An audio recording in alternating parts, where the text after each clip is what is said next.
Hello అండి, welcome to me and my crazy kids. నేను మీ Bharani Madhavan. Already నేను ఒక షార్ట్ రిలీజ్ చేశాను కదండి, related to Bigg Boss full video. ఈరోజైతే నేను ఫుల్ వీడియో ఇవ్వాలనుకుంటున్నాను. ఎందుకంటే ఆల్రెడీ మనము డిస్కస్ చేసాము కొన్ని పాయింట్స్ ఏంటంటే నామినేషన్స్ గురించి. ఈ వీక్ నాకు 100% ఏం జరుగుతుంది అని అనిపిస్తుంది అంటే నా ప్రిడిక్షన్, ఓల్డ్ మెంబర్స్ ఉన్నారు కదా, టీమ్ మెంబర్స్ అంటే ఓజీ క్లాన్ అంటారు కదా. సో ఆ ఓజీ క్లాన్లోంచి 6 మెంబర్స్లో ఖచ్చితంగా ఒకరినైతే ఎలిమినేట్ చేయాలని బిగ్ బాస్ డిసైడ్ చేసి సో ఆల్రెడీ ఎవరైతే ఎలిమినేట్ అయ్యారో ఆడియన్స్ దగ్గర నుంచి వాళ్ళని తీసుకుని వచ్చి నామినేట్ ఎందుకు చేపిస్తున్నారు అనేది, ఇది స్క్రిప్టెడా, ప్రీ స్క్రిప్టా, లేకపోతే వీళ్ళే దీన్ని కంటెస్టెంట్స్ ఎలిమినేట్ అయిన కంటెస్టెంట్సే వీళ్ళు చూస్ చేసుకున్నారా నాకైతే తెలియటం లేదని. నాకైతే స్క్రిప్టెడ్ లాగా అనిపిస్తుంది. ఎందుకంటారా, ఏ ఒక్కరు ఇప్పుడు 7 మెంబర్స్ లోపలికి వచ్చారనమాట. ఆ 7 మెంబర్స్లో చూస్తే ఎవరు కూడా వైల్డ్ కార్డ్ ఎంట్రీస్లో వచ్చిన వాళ్ళని ఒక్కరిని కూడా నామినేట్ చేయలేదు, టచ్ చేయలేదు అసలు. సో అందరూ టార్గెట్ చేసింది ఫస్ట్ 4 మెంబర్స్ అనమాట. దాంట్లో నాకు తెలిసి విష్ణుప్రియాని వదిలేశారు, ఎందుకంటే she is a Telangana girl. And coming to other person, almost అందరినీ చేశారు. ఒకటి ఏమో నబీల్కి పడింది, అది కూడా పడాలి అన్నట్టు పడింది అనమాట. మిగిలిన టార్గెట్ అంతా యష్మి, పృథ్వీ, ప్రేరణ అండ్ నిఖిల్. సో ఈ నలుగురి మీదనే ఈ నామినేషన్స్ ప్రక్రియ మొత్తం నడిచిందని నేను అనుకుంటున్నాను. మీకు ఎలా అనిపించిందో నాకైతే కామెంట్ రూపంలో చెప్పండి. చాలా పర్సనల్గా అటాక్ అయిపోయినారు, చాలా పర్సనల్గా మాట్లాడారు. అంటే కొంతమంది ఎస్పెషల్లీ ఏంటంటే, నేను చెప్తున్నది వచ్చేసి సోనియా గురించి కానీ, మన నయనిక గురించి కానీ, ఇంకెవరు, మన భాష బాగానే చెప్పారు.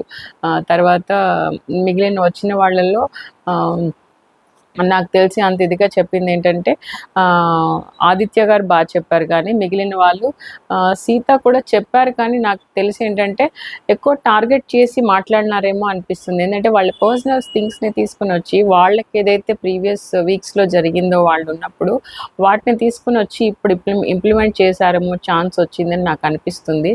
అది కరెక్టా కాదా మీరైతే కామెంట్ రూపంలో చెప్పండి. అసలు ఓల్డ్ ఎలిమినేట్ అయిన వాళ్ళని నామినేషన్స్కి తీసుకురావడం అనేది కరెక్టా?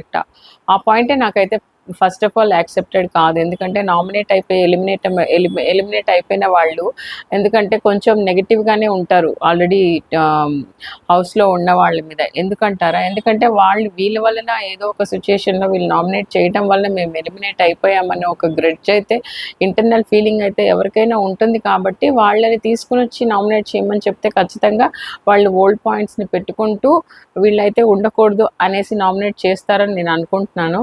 ఎంతవరకు కరెక్టో మీరైతే చెప్పండి. ఇంకోటి వచ్చేసి పర్సనల్ అటాకింగ్ ఎక్కువ జరుగుతుంది.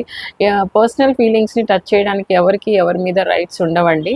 ఇంకొకటి వచ్చి సోనియా చాలా చాలా చాలా బ్యాడ్గా నామినేట్ చేసిందని నేను అనుకుంటున్నాను. ఎందుకంటే ఇప్పుడు యష్మికిను నిఖిల్కి ఎన్నో ఉన్నాయి వాళ్ళ పర్సనల్స్, అది వాళ్ళు డీల్ చేసుకుంటారు. ఈ అమ్మాయి పబ్లిక్ ప్లాట్ఫామ్ మీద వచ్చి దాన్ని ప్రొజెక్ట్ చేసి, నువ్వు ఆ అమ్మాయిని ఇలా చేయకూడదు, ఈ అమ్మాయిని ఇలా చేయకూడదని ఈ అమ్మాయి ఎవరండి చెప్పడానికి?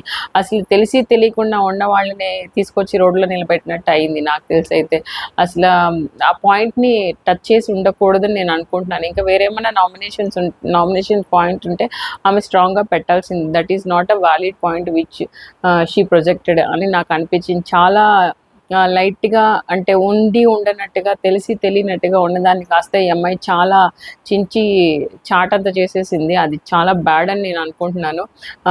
చాలా బ్యాడ్.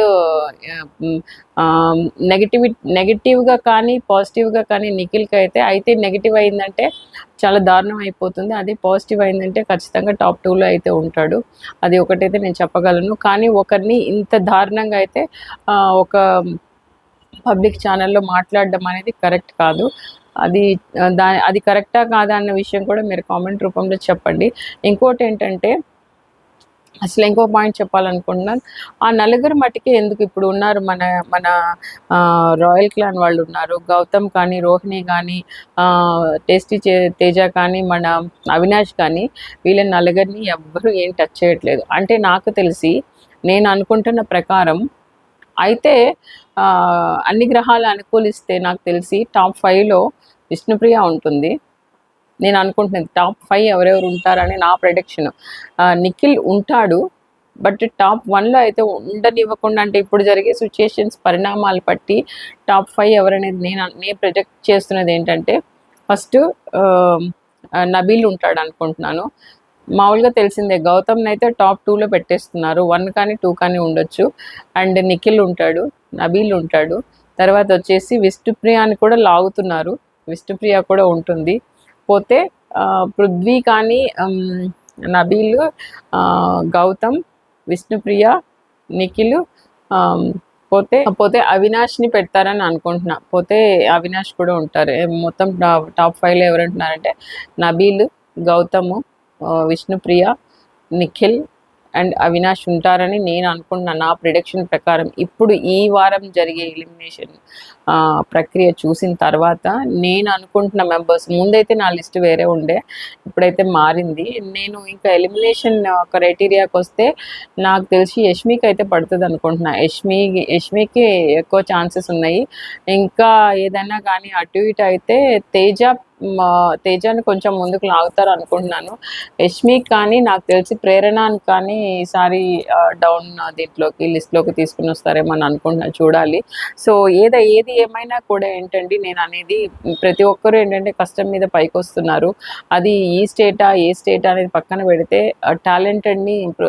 టాలెంట్ ఉన్న వాళ్ళని ఖచ్చితంగా ఎంకరేజ్ చేయండి. ఎందుకంటే మనం ముందునే విన్నర్ని రన్నర్ని డిసైడ్ చేసేస్తే అసలు గేమ్ ఆడటంలో అర్థం లేదు.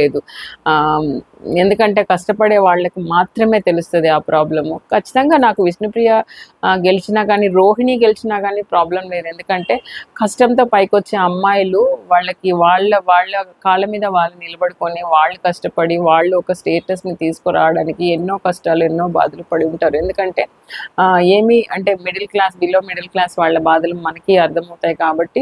సో అలాంటి ఆ అమ్మాయిల్ని సపోర్ట్ చేయడం తప్పని నేను అనట్లేదు.